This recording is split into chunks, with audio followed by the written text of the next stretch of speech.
When I was girl, one of my favorite parts of Christmas was unpacking the creche. My parents insisted that we put it up last of all the holiday decorations.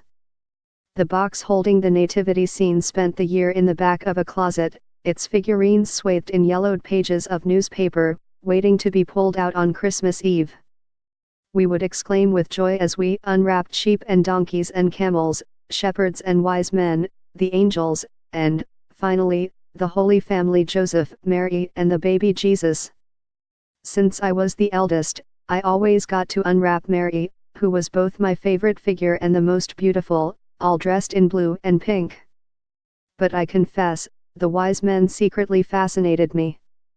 I did not know what to make of those mysterious kings from the east. Their black and brown faces served as a compelling contrast to our white baby Jesus. They wore regal robes and carried exotic and expensive gifts of gold, frankincense, and myrrh for an infant born of peasant parents in a barn. In all honesty, the story did not make sense even to a child.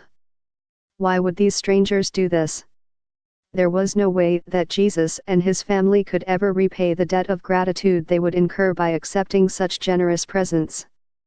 They could not give anything in return. There would be no exchange of gifts.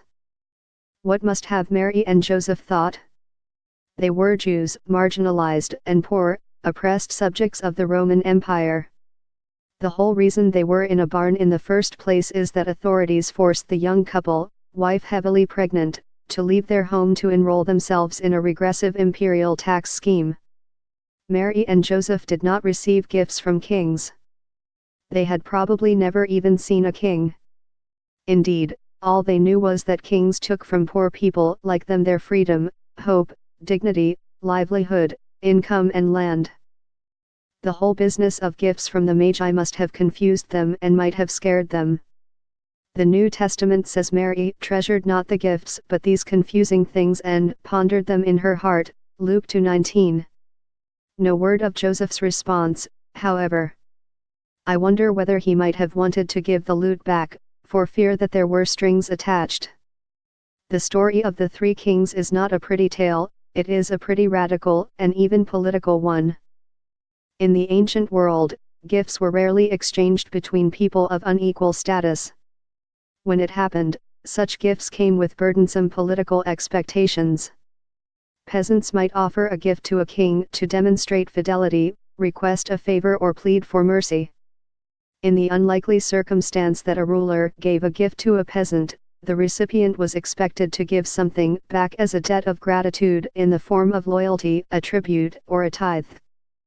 Gifts were used to secure power and privilege for benefactors, the very definition of quid pro quo. But when the three kings brought gifts to Jesus, they turned gift-giving on its head. Mary and Joseph did not have any gifts. They were neither pleading nor making good with Caesar, Herod or some rival ruler.